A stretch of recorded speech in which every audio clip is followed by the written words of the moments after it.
Shri Sant Bhagwanbaba multi-state प्रकरणामध्ये संतोष प्रकाश लुणिया यांच्या भूमिकेची सखोल चौकशी करा, दोषींवर कठोर कारवाईची मागणी. जन आधार सामाजिक संघटनेचे पोलीस अधीक्षकांना निवेदन. 15 दिवसात कारवाई न झाल्यास हजारो ठेवीदारांसह आंदोलनाचा इशारा. Shri Sant Bhagwanbaba multistate cooperative credit society limited बंद पडल्यामुळं राज्यातील तसंच अहिल्यानगर जिल्ह्यातील हजारो ठेवीदारांचे कोट्यावधी रुपयांचं आर्थिक नुकसान झालं असून या संपूर्ण प्रकरणामध्ये संतोष प्रकाश लुणिया तसंच संबंधित संचालक, पदाधिकारी आणि इतर व्यक्तींच्या भूमिकेची सखोल चौकशी करून दोषींवर कठोर फौजदारी कारवाई करण्यात यावी अशी मागणी जन आधार सामाजिक संघटनेच्या वतीनं पोलीस अधीक्षक सुदर्शन मुमका यांच्याकडे करण्यात आली आहे. संघटनेचे संस्थापक अध्यक्ष प्रकाश पोटे यांच्या नेतृत्वाखाली देण्यात आलेल्या निवेदनामध्ये म्हटलंय, संस्था बंद पडल्यामुळं अनेक ठेवीदारांची आयुष्यभराची जमापुंजी अडकली असून हजारो कुटुंबांवर आर्थिक, मानसिक आणि सामाजिक संकट ओढावलंय. विविध पोलीस ठाण्यांमध्ये गुन्हे दाखल असतानाही या प्रकरणातील अनेक गंभीर बाबींची अद्यापही सखोल चौकशी झालेली नसल्याचा आरोप करण्यात आला आहे. निवेदनानुसार संघटनेकडे उपलब्ध असलेल्या एका व्हिडिओमध्ये संतोष प्रकाश लुणिया यांनी संस्थेच्या काही संचालकांना सुमारे 6 कोटी रुपये 2% व्याजदरानं दिल्याचा दावा केल्याचं दिसून येत आहे. त्या बदल्यामध्ये संबंधित संचालकांच्या मालकीच्या 2 जमिनी खरेदी केल्याचंही त्यानं सांगितल्याचा उल्लेख यामध्ये करण्यात आला आहे. या संदर्भातील खरेदी खत संघटनेकडे उपलब्ध असल्याचा दावा करत या व्यवहारातील निधीचा स्रोत, व्यवहाराची कायदेशीरता आणि त्याचा ठेवीदारांच्या पैशाशी संबंध आहे का याची स्वतंत्र चौकशी करण्याची मागणी करण्यात आली आहे. आम्ही आज अहिल्यानगर जिल्ह्यातील Shri Sant Bhagwanbaba multistate cooperative credit society जी बंद पडल्यामुळं हजारो लोकांचे करोड रुपये या ठिकाणी अडचणीत आहेत की जवळपास ते बुडवले गेले आहेत. तर या प्रकरणी सर्व चौकशी व्हावी यासाठी अहिल्यानगर जिल्ह्याचे पोलीस अधीक्षक मुमक्का सुदर्शन यांची भेट घेतली. आणि आपण जर पाहिलं की सातत्याने पतसंस्था बुडत असतात, लोकांचे पैसे अडचणीत येत असतात. परंतु या संत भगवानबाबा मल्टीस्टेट प्रकरणामध्ये एक व्यक्ती आहे जो या संचालकांना बाहेर राहण्यासाठी मदत करतोय. तुम्ही जर पाहिलं तर आम्ही या ठिकाणी जे संत भगवानबाबा मल्टीस्टेट कोऑपरेटिव्ह क्रेडिट सोसायटीचे जे संचालक आहेत त्यांच्यावरती नगर जिल्ह्यामध्ये विविध ठिकाणी गुन्हे आहेत. विशेष म्हणजे पाथर्डी, शेवगाव आणि श्रीरामपूर या ठिकाणी त्यांच्यावरती मोठ्या प्रमाणात गुन्हे दाखल झालेले आहेत. आणि त्याच्या FIR देखील आम्ही श्रीरामपूर येथील FIR, पाथर्डी येथील FIR जे FIR आमच्याकडे आहेत, उपलब्ध आहेत, त्या FIR आम्ही आज पोलीस अधीक्षक साहेबांना या ठिकाणी दिल्यात. याचं मुख्य कारण म्हणजे 2-2, 3-3 वर्ष आलेत या संचालकांवर गुन्हे दाखल आहेत आणि अजूनही ते फरार आहेत. ते पोलिसांना का सापडत नाहीत याच गोष्टीचा आम्ही मागोवा घेतला.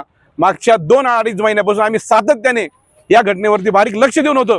परंतु यामध्ये एक व्यक्ती आहे जो उद्योजक स्वतःला म्हणून घेतो असा संतोष प्रकाश लुणिया.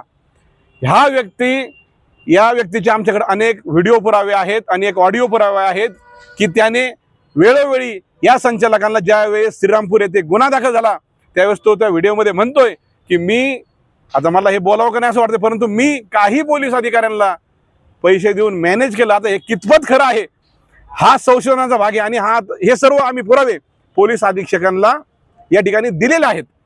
तसंच त्याने या संचालकांच्या म्हणजे भगवानबाबा पतसंस्थेचे संचालक आहेत त्यांच्याकडून 2 ते 3 जमिनी या खरेदी केलेल्या आहेत आणि त्या जमिनीचे हे 2-3 खरेदी खत आहेत, इंडेक्स आहेत. हे खरेदी खत सुद्धा आम्ही पोलीस अधीक्षक साहेबांना दिले. आता याचं महत्त्वाचं म्हणजे की त्यांनी ती जमीन 100% संचालकाकडून खरेदी केली ही या खरेदी खताच्या आधारे प्रूव्ह होत आहे. परंतु ही जमीन ते संचालक जे आहेत संत भगवानबाबाची यांच्या काही वडिलोपार्जित प्रॉपर्टी आहे का, तर तसं नाही, त्यांनी देखील ती खरेदी केलेली आहे. म्हणजे ती जमीन खरेदी करत असताना या कोट्यावधी रुपयाच्या जमीन खरेदी करत असताना ठेवीदारांचे पैसे वापरले गेले. आणि जर आपण पाहिलं तर पुन्हा हाच संतोष प्रकाश लुणिया त्याने या जमिनी खरेदी केलेल्या आहेत. त्यामुळं या सर्व व्यवहाराची चौकशी व्हायला पाहिजे. एका व्हिडिओमध्ये तो जाहीर म्हणतोय की मी 6 कोटी रुपये 2% व्याजाने या भगवानबाबा मल्टीस्टेटच्या संचालकांना दिले आहेत. मग ही खाजगी सावकारकी आहे का याची सुद्धा चौकशी व्हायला पाहिजे. आपण जर पाहिलं तर या व्यक्तीने सातत्याने मागे एक भाग्यलक्ष्मी सुद्धा पतसंस्था होती, त्या प्रकरणामध्ये मी होतो, त्या सुद्धा संचालकांना पोलीस अटक करत नव्हते, त्यावेळेस त्या ठेवीदारांच्या वतीने ज्यावेळेस मी गेलो त्यावेळेस त्या साधारण 7 दिवसामध्ये त्या संचालकावर कारवाई झाली. परंतु त्याही प्रकरणामध्ये हा संतोष प्रकाश लुनिया हा व्यक्ती होता. त्यामुळे या व्यक्तीच्या सर्व प्रकरणांची चौकशी व्हायला हवी. कारण की त्याने असे हात उचणे, माझं मत आहे अजूनही कित्येक तरी पतसंस्थाला मल्टी स्टेटला ज्या अडचणी आहेत त्यांना खाजगी सावकारकीने पैसे दिलेत आणि परिणामी तो त्या संचालकांच्या जमिनी आहेत तो कमी भावात विकत घेतो, त्या व्याजाच्या मोबदल्यात विकत घेतो आणि परिणामी गोरगरीब ज्या लोकांनी कुणी भंगार गोळा करून कुणी कामाला जाऊन हजारो रुपये लाखो रुपये जमा केले आहेत ते सर्व पैसे अडचणीत येतात. त्यामुळं आज आम्ही पोलीस अधीक्षक साहेब यांना विनंती केली की या प्रकरणाचे केवळ भगवान बाबा मल्टीस्टेटचे संचालक फरार आहेत, ते का फरार आहेत ही चौकशी न करता हा संतोष प्रकाश लुनिया त्यांना कसा वेगळ्या प्रकारे वाचवतोय आणि त्याचा नेमका सहभाग कसा, त्याच्याकडे या ज्या रकमा आलेल्या आहेत त्या कुठून आलेल्या आहेत याची सर्व चौकशी व्हायला पाहिजे. कारण की जर आपण पाहिलं तर ह्या कोट्यवधी रुपये आहेत या लुनियांच्या. साधारण माझं मत आहे की आताही नगरच्या अहिल्यानगर जिल्ह्यातील कितीतरी प्रस्तावांमध्ये कितीतरी कोट्यवधी रुपये असतील आणि या सर्व खाजगी सावकारकीचं चौकशी व्हायला पाहिजे. त्यातून अनेक गोरगरीब ठेवीदारांचे त्या प्रॉपर्ट्या जप्त केल्यावर पैसे परत होतील. या निवेदनातून आम्ही अजून एक सुद्धा सांगितलेलं आहे की जर येणाऱ्या 15 दिवसांमध्ये आता तसं जर विचार केला आपण तर 2-3 वर्ष झालेत, गुन्हे दाखल झालेत, तरी पोलिसांना त्या भगवान बाबा मल्टीस्टेटचे संचालक सापडत नाही येतं. म्हणजे कुठंतरी हे संतोष प्रकाश लुनिया जो व्हिडिओमध्ये बोलतो ते खरं वाटतंय. ते साहजिक शंकास्पद आहे की पोलीस डिपार्टमेंटला ते तर काय कुणी गुन्हेगार मोठे सराईत गुन्हेगार नाहीत हे संचालक, किंवा ते आतंकवादी नाहीत किंवा नक्सलाईच नाहीत का ते देश सोडून गेलेले आहेत, ते इथंच आहेत आणि ते जवळपास या पुण्याच्याच एरियामध्ये आहेत. त्याचे देखील जर आपण या संतोष प्रकाश लुनियाचे CDR जर चेक केले, मोबाईलचे CDR चेक केले, त्या आरोपींचे CDR चेक केले तर 100% मॅच होतील. आणि अजून एक महत्त्वाचा मुद्दा म्हणजे जो सांगायचा आहे की महाराष्ट्र पोलीस दलातील एका अतिशय उच्च पदस्थ अधिकाऱ्याचं त्या व्हिडिओमध्ये संतोष प्रकाश लुनिया यांनी नाव घेतलेलं आहे. तो अधिकारी हा महाराष्ट्रातील पोलीस दलातील एक मोठा अधिकारी आहे. त्याची बदली सुद्धा त्यांनी केली आणि त्याचं असं म्हणणं आहे की हे जे संचालक फरार आहेत ते त्यांच्या अंडर आहेत. म्हणजे हे जर पाहिलं तर खूप म्हणजे ही भयानक अवस्था आहे की नेमकं सर्वसामान्यांनी प्रशासनावर भरोसा ठेवायचा का नाही. गुन्हे करून 3-3 वर्ष 2-2 वर्ष जर आरोपी सापडत नसेल तर विश्वास ठेवायचा तरी कुणावर. परंतु त्या पोलीस अधीक्षकांचं किंवा त्या पोलीस अधिकाऱ्यांचं आम्ही या ठिकाणी नाव घेणार नाहीत, परंतु त्या पोलीस अधिकाऱ्यांना आम्ही स्वतः त्यांचा जो व्हिडिओ संतोष प्रकाश लुनिया आमच्याकडं आम्हाला मिळालेला आहे तो व्हिडिओ आम्ही त्यांना सेपरेट दाखवू आणि या सर्व प्रकरणाची जोपर्यंत चौकशी होणार नाही तोपर्यंत आम्ही थांबणार नाहीत. याशिवाय श्रीरामपूर, शेवगाव, पाथर्डी आदी ठिकाणी संस्थेच्या संचालकाविरोधामध्ये आर्थिक गैरव्यवहार आणि फसवणुकीचे गुन्हे हे दाखल असल्याचं नमूद करण्यात आलं आहे. विशेषतः श्रीरामपूर पोलीस ठाण्यामध्ये 2023मध्ये दाखल झालेल्या गुन्ह्यात अद्याप आरोपींना अटक न झाल्यानं तपासाबाबत ठेवीदारांमध्ये संशय निर्माण झाला आहे असंही निवेदनामध्ये म्हटलं आहे. संघटनेनं विविध व्हिडिओंचं फॉरेन्सिक परीक्षण करून त्यातील सर्व दाव्यांची सत्यता पडताळावी.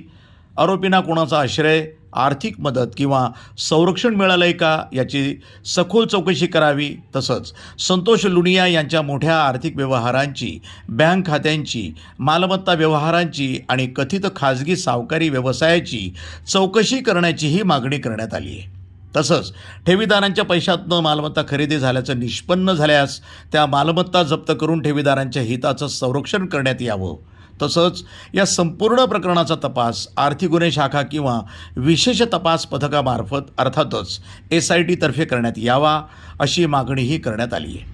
संघटनेनं 15 दिवसांच्या आत आवश्यक कायदेशीर कारवाई न झाल्यास हजारो ठेवीदारांसह पोलीस अधीक्षक कार्यालयासमोर तीव्र आंदोलन छेडण्यात येईल असा इशाराही निवेदनामधनं देण्यात आला आहे. निवेदन देताना संस्थापक अध्यक्ष प्रकाश पोटे यांच्यासह ठेवीदार प्रतीक बडे, अजित तुपे, अरविंद नांगरे, गंगूबाई नांगरे, गणेश शेकडे, मंजुषा तुपे, नम्रता बोराडे, भास्कर आंधळे आदीसह मोठ्या संख्येनं नागरिक उपस्थित होते. या श्री संत भगवान बाबा मल्टीस्टेट जी पतसंस्था आहे, मल्टीस्टेट क्रेडिट कोऑपरेटिव्ह सोसायटी आहे, त्याचा मी एक ठेवीदार आहे. ॲक्च्युली विषय असा आहे की सध्या या मल्टीस्टेट बँकेवरती विविध ठिकाणी वेगवेगळ्या प्रकारचे गुन्हे दाखल आहेत. काही गुन्हे 2 ते 3 वर्षापासून दाखल आहेत आणि काही गुन्हे आता 4 ते 5-6 महिन्यापूर्वी झाले त्यांच्यावर दाखल आहेत. सदरील या मल्टीस्टेट बँकेचे जे संचालक मंडळ आणि चेअरमन आहेत हे गुन्हा दाखल झाल्यापासून फरार आहेत. त्यातला एकही आतापर्यंत पकडला गेलेला नाही आहे. आणि विषय असा आहे की त्यांनी काही लोकांना कर्ज वाटले, तर ते किती प्रमाणात वाटले त्याची डिटेल जास्त नाही, पण खूप कमी प्रमाणात कर्ज वाटलेत. आणि त्यांची ज्या स्वतःच्या जमिनी होत्या त्यांनी ह्या कदाचित MPIDच्या ॲक्टच्या भीतीमुळं त्यांनी जमिनी आधी स्वतःच्या कदाचित विकल्या असाव्यात, पण या पळवाटात त्यांना ज्या पळवाटेचा त्यांना उपयोग न होता पोलीस प्रशासनाने लवकर कडक कारवाई करण्यात यायला पाहिजे होती. आतापर्यंत आम्हाला खूप याचा विलंब करावा लागत आहे किंवा वाट बघावं लागत आहे. आणि दुसरी गोष्ट की याच्यामध्ये सदरील एक त्या व्यक्तीचं नाव समोर येत आहे, ती अदृश्य शक्ती जर यांना मदत करत असेल तर त्या व्यक्तीला पण याच्यामध्ये सहआरोपी करावा अशी आमची विनंती आहे प्रशासनाला. प्रतिनिधी मोहसिन शेख, न्यूज टुडे 24, अहिल्यानगर.